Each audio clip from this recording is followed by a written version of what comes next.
All right, Hello, here we are, hello. the next episode of the experiment. We're going to veer off our normal plan because Tommy, you had some interesting news this week about some career choices you've made. Why don't you spill the beans here? Well, first of all, I love that you're implying there is a normal plan and that the experiment is now being experimented on as like a shocking new turn of events.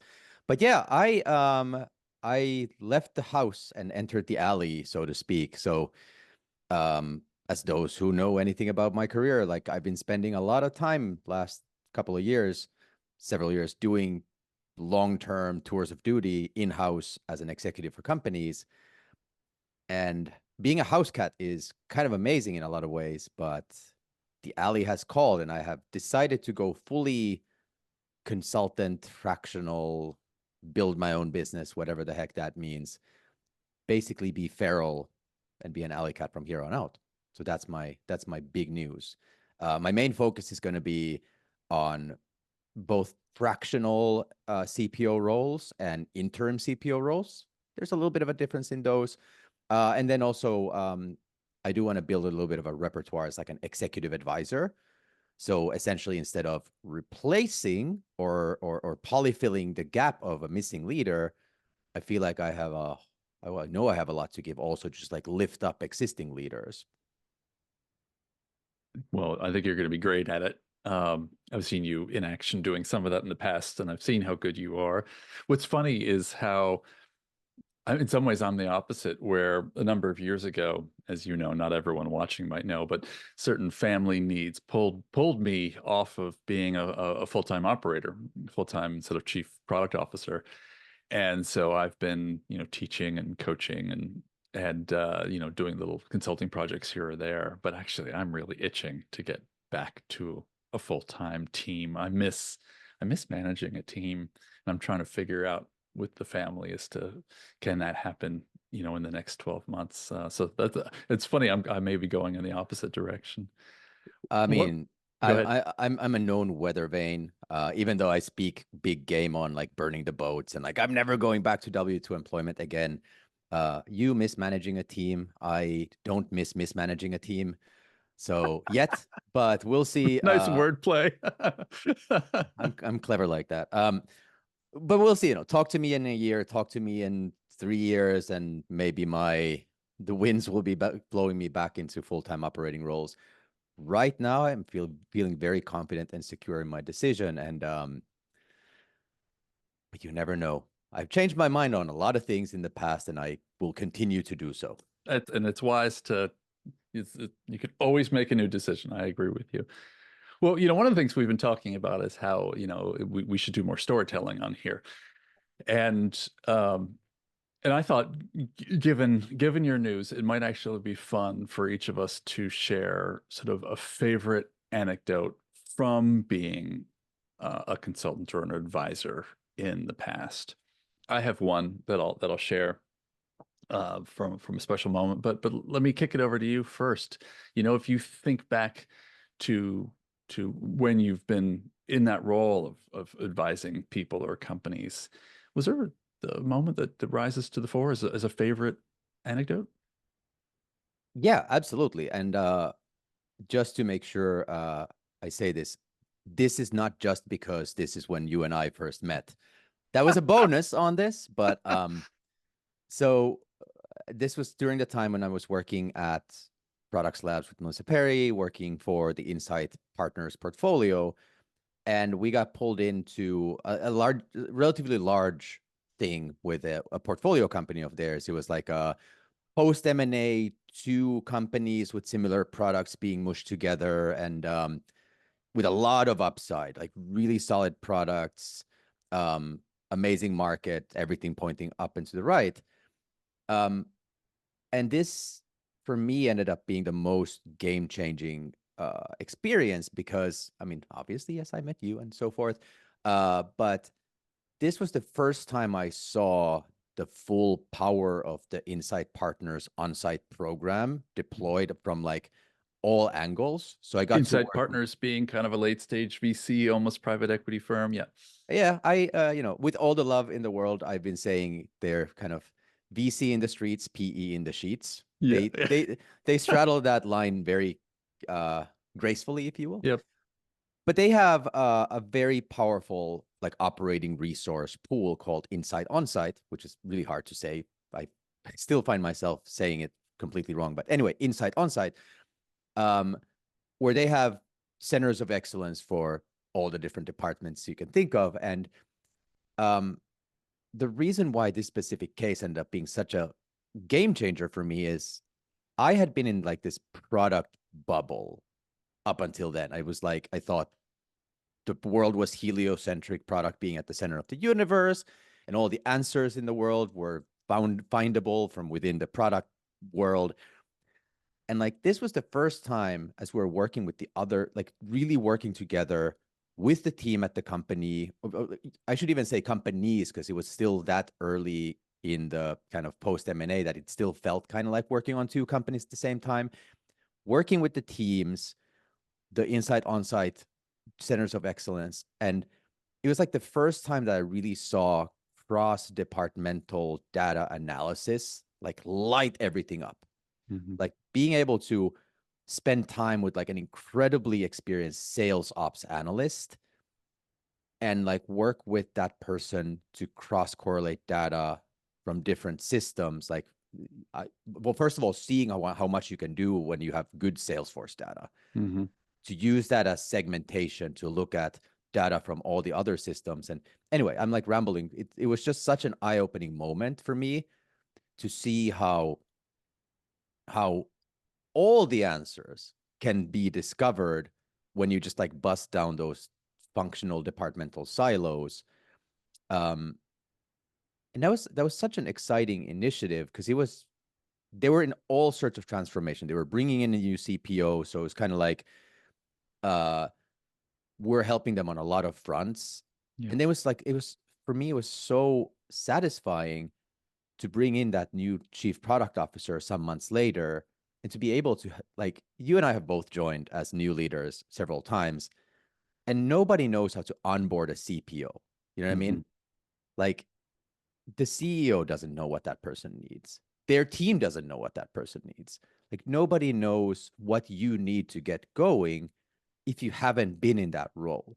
And so it's Mhm. so satisfying for me to, like, I mean, proverbially hand over this dossier to the new person of like everything we know about the business, the team, the strategy, the roadmap, the customer, like all of those things, just like instead of them spending 3 months drinking from a fire hose and like digging through like years of documents, it was just so satisfying to see that person then like take off, partially because they were excellent, but also partially because we're able to really give them the keys. So I really like that moment. Yeah, well, I mean, I know the CPO that you ended up hiring, a great guy, very, very numbers oriented. So, and it's funny, I actually have, I use that project that you and Melissa pulled me briefly in on for a bunch of case material that I teach. There was a lot of really interesting things coming out of that. Um, but when you talked a little bit about having your eyes pop open around digging into the sales data, is there like a real tangible takeaway for the product people that are watching this that you want to share? Yeah.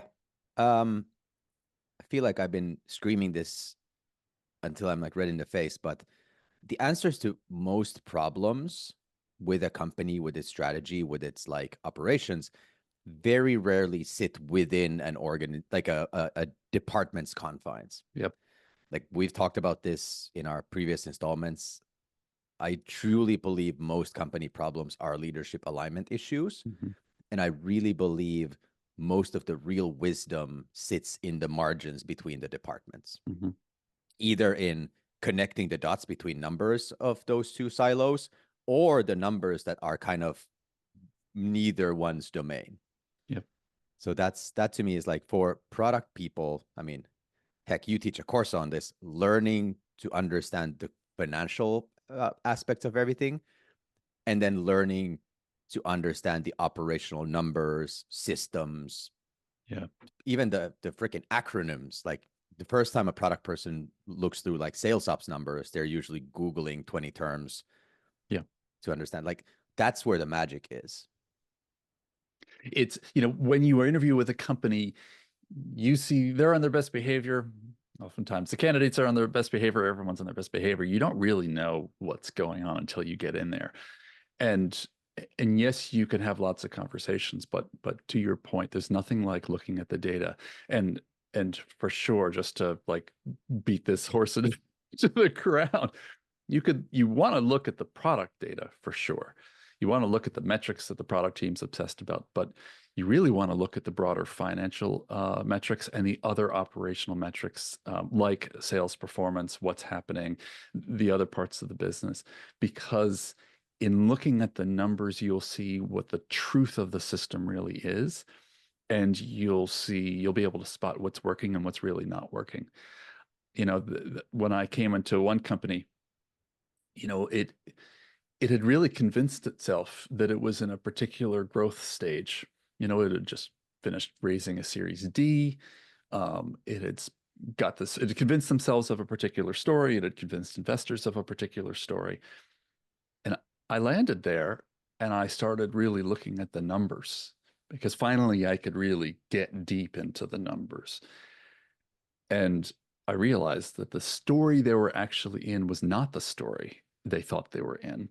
And that led to some very meaningful, important conversations that, you know, things got difficult for that business because I hadn't seen some headwinds that were really clear in the numbers, or maybe they didn't quite want to look at it. I'm not quite sure. But anyway, yeah, just wanted to reinforce that. So what's your favorite moment in consulting land? You know, Mine goes back to when I was probably the short setup of this is I was CEO of Neo, and I had to when I took over that role, I had to stop working with clients and actually doing, a lot of the product and innovation work that I love. And I was just trying to fix what was a very broken organization with incredibly talented people. A lot of the people that were there, Josh Seiden and Jeff Gotheld and David Blandon, and the list goes on, like really talented people. But the way it had been set up by our Japanese owners was actually quite broken. And so there was a lot of stuff to fix. There were offices to try to spin out. There were some things to be restructured while treating people as best we could, and dealing with the complexity of our Japanese owners, and ultimately trying to sell the business. And in that process of trying to sell the business, I was getting increasingly just like worn down and unhappy and stressed. And I decided for my own mental sanity, I needed to take on a project myself.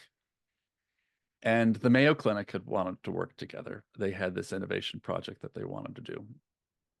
And and I said, you know what? Rather than actually have one of our talented team do it, I'm going to do this one. And I pulled together a little squad and spent, I don't know, maybe 8 weeks, 10 weeks with the particular part of Mayo Clinic that's tied to continuing education. Like, how do you keep nurses and NPs and physicians on top of the latest medical advances, and things like that? So really interesting problem and really smart, interesting people and a phenomenal mission to be connected with. There's a moment though in time, and I'm going to share a little picture here, uh, that is one of my favorite moments ever. What you're looking at here is, we're in the bowels of Mayo Clinic. It's a hospital. There's nothing fancy about this place. Here's one of the best wrist surgeons in the world. Teaches professional not teaches works on saves the wrist of professional athletes, and this fellow over here was the kind of operator partner. Every shield of Mayo, the big major business units have a doctor who's in charge of it, along with sort of an operator in charge of it. And what I did going into this project is, rather than like leaping into what are our ideas and how are we going to test them and all this kind of stuff, I said, I want to just focus on alignment first. And so I pulled in like the two most senior people, the co-CEOs of this division. And I wrote a whole bunch of stuff on index cards that you could see on this table.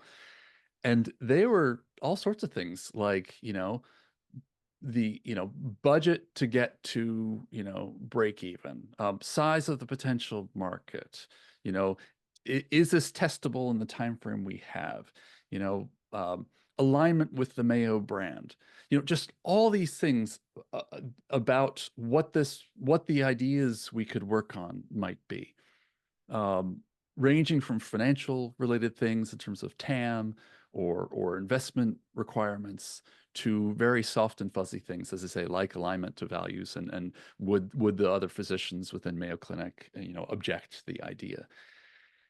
And I wanted to basically get them to force rank how we would choose an idea to work on, so that we were like totally aligned with the organization and with the leadership. And I just wrote these down on index cards and I threw them all on the table and I made them just stack rank it. And watching the two of them, they'd never been asked to do this before. And watching the two of them just move these index cards around, and as you could see, they gradually were able to pull, about 10 of these, out of the sort of confused pile and over to the left. And then they had to actually stack rank it. And it was, I was so happy I did that. That set the project up for success in such a better way than actually leaping into the work. And it was just a reminder. I love tactile. I love, like, we do all our work, so much of our work digitally. I don't go anywhere like without index cards and Sharpies. And I've just learned the power of index cards in terms of getting people to like just brainstorm, just like let's get real about what really matters here. And get out, and instead of the whiteboard, instead of Miro boards or anything, like get people in a room literally with index cards on a table, and magic happens. So that's my story. It's a good story, and it's probably a good topic for a later time, is kind of the distributed work versus on like in real life work, and kind of the balance and hybrid and so forth. Because I'd love to hear your takes. Because I feel very like bimodal in my thinking. There is like, just like you, nothing gets me going like a bunch of people in a room, Sharpies, Post-its, stickers, jokes, like just camaraderie and collaboration. It's so fundamentally energizing and innovative. Yep. But at the same time, I'm a huge believer in the distribution of the workforce and so forth. So I'd love to spend a session chatting with you on your experiences, both good and bad, on how to kind of have our cake and eat it too. Yeah, I started doing remote work at the Electric Sheep Company. We were an 85 person startup and we were all over the world. Yeah. This is 20 years ago. Yeah. And I'm a big fan of remote, but that doesn't mean only remote. Right. I think that's let's leave a cliffhanger there, but I Yeah. do think that's the key thing that companies really need to learn, because I do think as much as the pandemic accelerated Yep. transition to remote work, it also put it back a lot, because we didn't listen to the pioneers of remote work enough. But let's love the anecdote. I love the kind of, I've never been in the situation specifically you described, but I can feel almost the catharsis of being able to shift gears to do like just go work with customers, as your head is on a swivel with like the CEO almost like corp dev responsibilities. Yes, it definitely refueled my soul. Another week, another good chat. Thanks, Tommy, and congratulations again on a big decision. We'll And we'll we'll talk see. again soon. We'll see.